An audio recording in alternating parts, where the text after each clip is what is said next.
I want you to close your eyes for a second. Well, actually, unless you're driving. Please don't close your eyes if you're driving. But just picture the Olympics. Yeah. Specifically, think about the 100-meter final. You have these athletes who look like absolute superheroes, massive quads, shoulders that just look like boulders, explosive energy radiating off them. Right. They run for literally 10 seconds, cross the finish line, and then what happens? Total collapse. Hands on knees, just gasping for air, like the whole system just shut down. Exactly. It's a full system failure in 10 seconds. But now, flip the channel to the marathon, you see a runner who looks completely different physically. Lean, very efficient. Yeah, maybe even a bit wiry. And they are running for 2, 3, maybe 4 hours straight. And it brings up this central mystery that I've honestly always wondered about. Why can't we be both? You mean like the ultimate hybrid athlete? Right. Why can't the human body sprint a marathon? Why is it biologically impossible to maintain that Usain Bolt level intensity for 2 hours?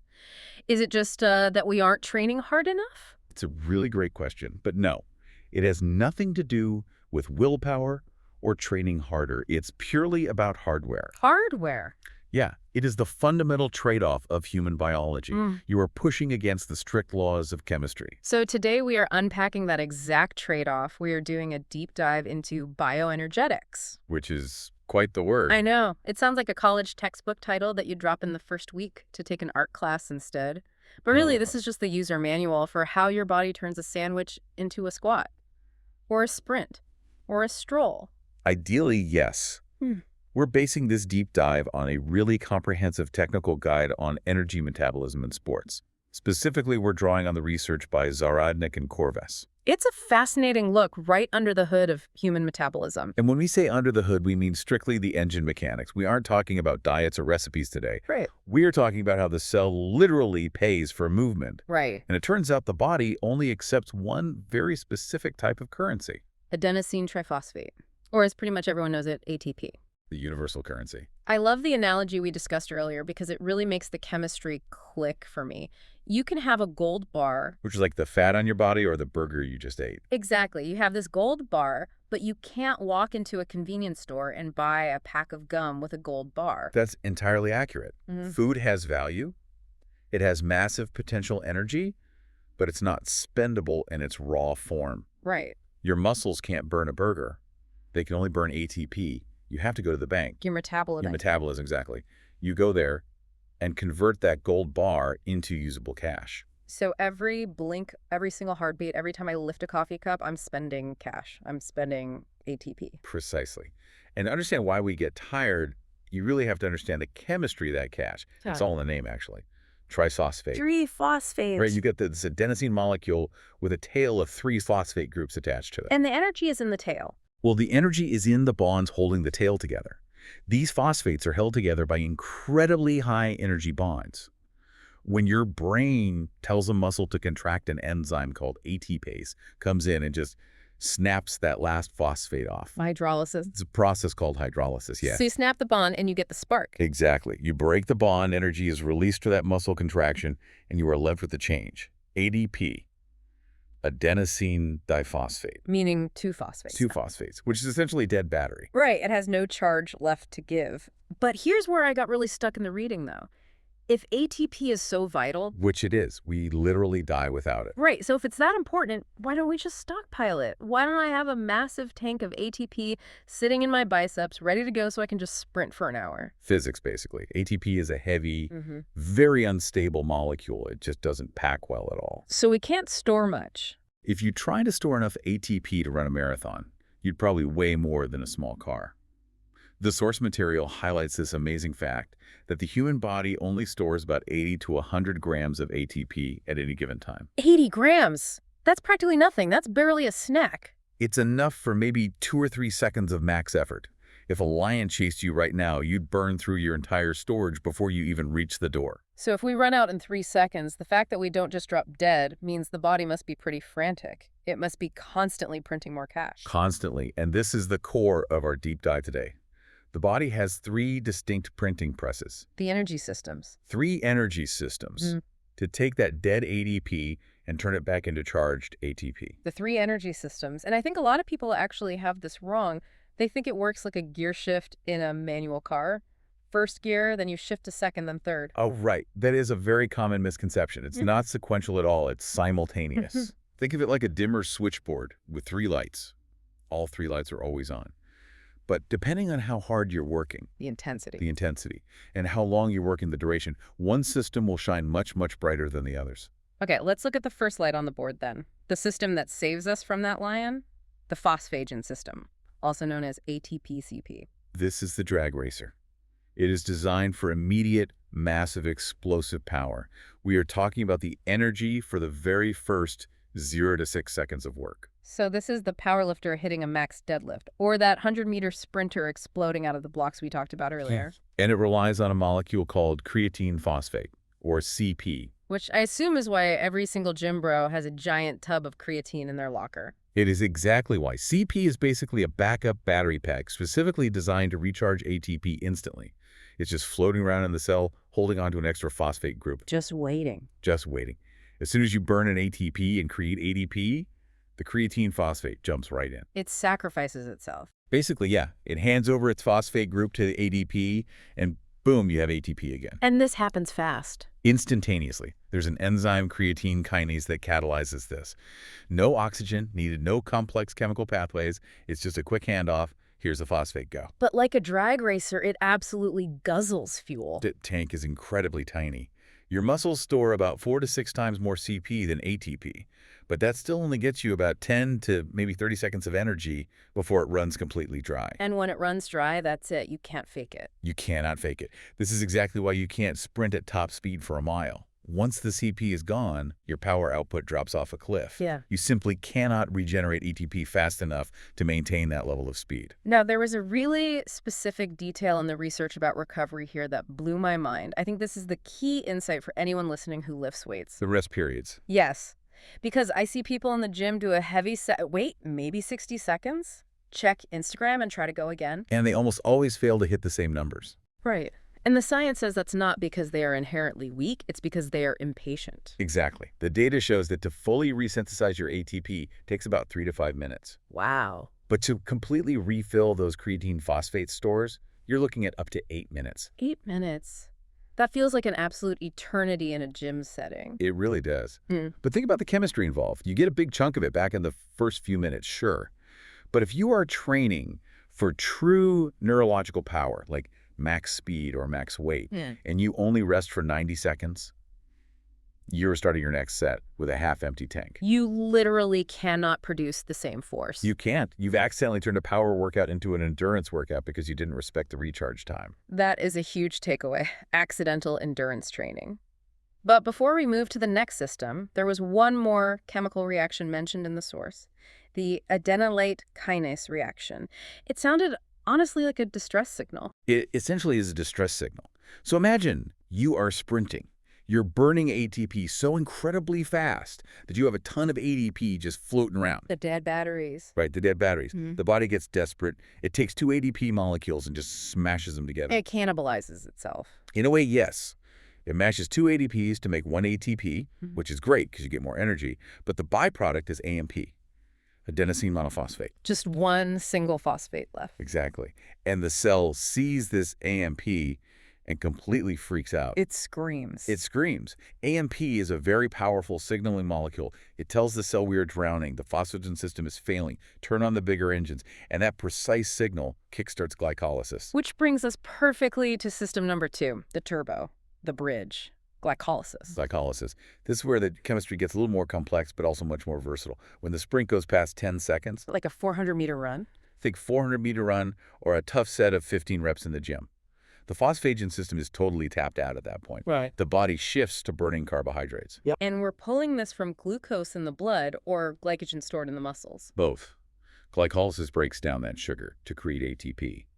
But there are actually 2 ways this runs, fast and slow. Fast glycolysis is what we usually call anaerobic, right? No oxygen. Correct. Yeah. This happens in the sarcoplasm, the fluid inside the cell. It's for high intensity, roughly 30 seconds to 2 minutes of really hard work. It produces energy fast, but it produces a byproduct that has a terrible reputation. Let me guess. Lactate. The burn. The enemy of every athlete. See, that's the myth we really need to bust right now. The source material is very clear on this point. Lactate is not the enemy.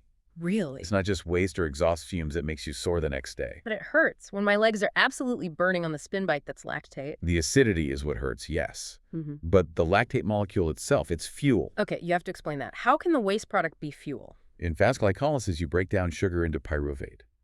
If you're working so hard that there isn't enough oxygen to handle that pyruvate, it converts to lactate. But here's the magic. That lactate is shuttled out of the muscle into the blood and goes straight to the liver. And the liver recycles it? It converts it back into glucose. It's called the Cori cycle. Your body is desperately trying to save that energy to send it right back to the muscles. It's the ultimate recycling program. So if it's fuel, why do we hit the wall? Why does the burning literally force us to stop pedaling or running? It's an issue of plumbing. Think of a bathtub. Okay, a bathtub. The faucet is on. That's your body producing lactate. The drain is open. That's your body clearing it and using it for fuel. At low intensity, the drain works perfectly fine. But as I pedal harder... You turn the faucet up. Uh-huh. Eventually, you reach a point where the water is coming in faster than the drain can clear it. The tub overflows.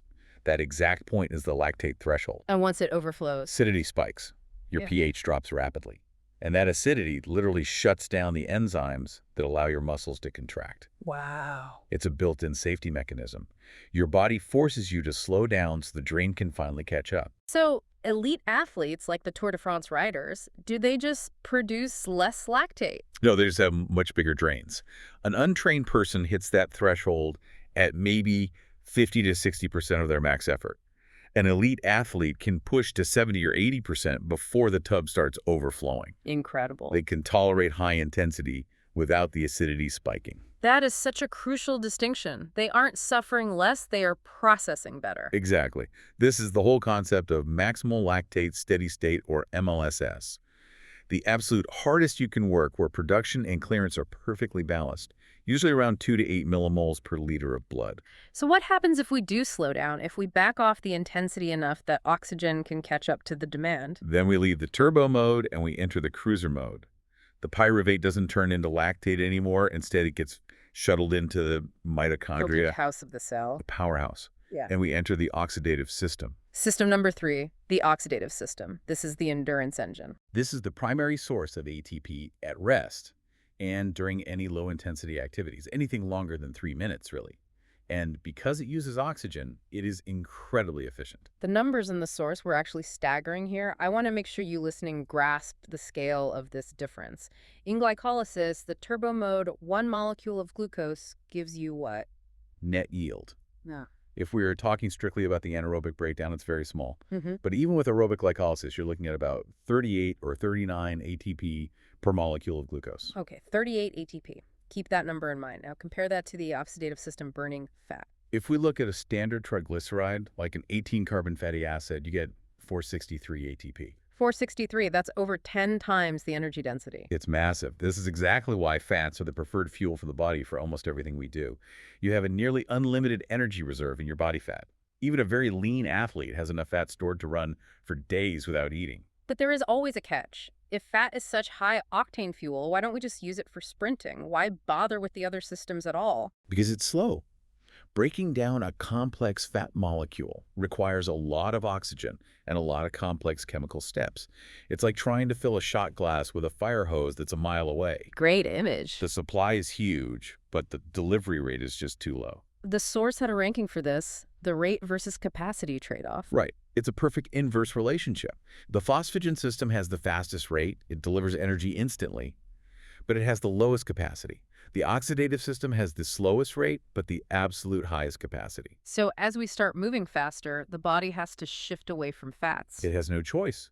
Fats simply cannot be broken down fast enough to meet the rapid demand for ATP during a sprint. Yeah? You have to switch to the faster, dirtier burning fuels like carbs. Which brings us nicely to the fuel tanks. We've talked about the engines. Let's talk about the gas. We have glycogen, which is stored carbs, and we have fat. And this is critical for endurance athletes. Your glycogen stores are very limited. You have maybe 300 to 400 grams in your muscles and another 70 to 100 grams in your liver. That is a completely finite tank. In terms of time, how long does that actually last? If you are working at a decent intensity, say a steady run, you will deplete those stores in about 90 minutes to 2 hours. And this is the bonk. This is the bonk. Hitting the wall. Hypoglycemia. I've been there. Your brain relies heavily on glucose, so when blood sugar drops, the brain panics. You get dizzy, coordination fails, your legs turn to lead. It's a horrible feeling. Even though you still have fat. You're swimming in fat, but you can't access it fast enough to keep running at that specific pace. You are forced to slow down to a walk so the oxidative system can take over and burn fat at its slow, steady rate. The source gives a very clear prescription for avoiding this or recovering from it. What's the refueling strategy? If you've drained the tank, you need to refill it. The guide suggests ingesting 0.7 to 3.0 grams of carbohydrates per kilogram of body weight every 2 hours after exercise.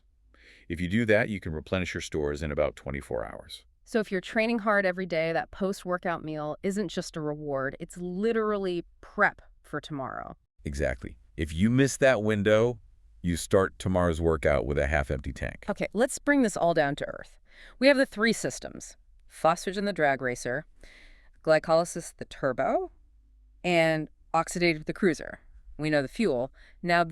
So what, for the listener, how do we actually use this science to train better?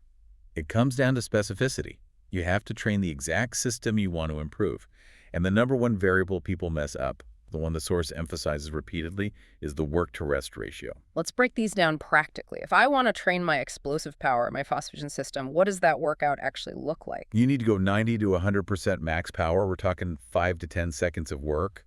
But, and here's the key, the rest ratio needs to be 1 to 12 or even 1 to 20. 1 to 20. Do the math for me. If I sprint for 10 seconds, You need to rest for over 3 minutes. that feels like an eternity in the gym. People will think I'm just scrolling on my phone or quitting. Let them think that. If you sprint for 10 seconds and only rest for 30 seconds, your creatine phosphate hasn't recharged. So when you go for your second sprint, you physically cannot hit that max power. You slip right into glycolysis. Oh, wow. You are training endurance when you think you're training power. You have to earn the next sprint by waiting. That's a really great way to put it.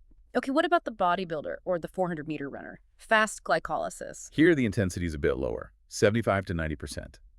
Work intervals of 15 to 30 seconds. The rest ratio is much tighter, 1 to 3 or 1 to 5. So sprint for 30 seconds, rest for 90 seconds. Right. You want some recovery, but you also want to train your body to tolerate that lactate accumulation. You're actively trying to expand the size of that drain in the bathtub. And finally, the oxidative system, the long haul. Low power, 20 to 30%. Long duration over 3 minutes. The rest ratio is 1 to 1 or even 1 to 3. You don't need much rest because the intensity is low enough that you're recycling ATP as you go. It really changes the definition of training hard, doesn't it? Hard means completely different things for different systems.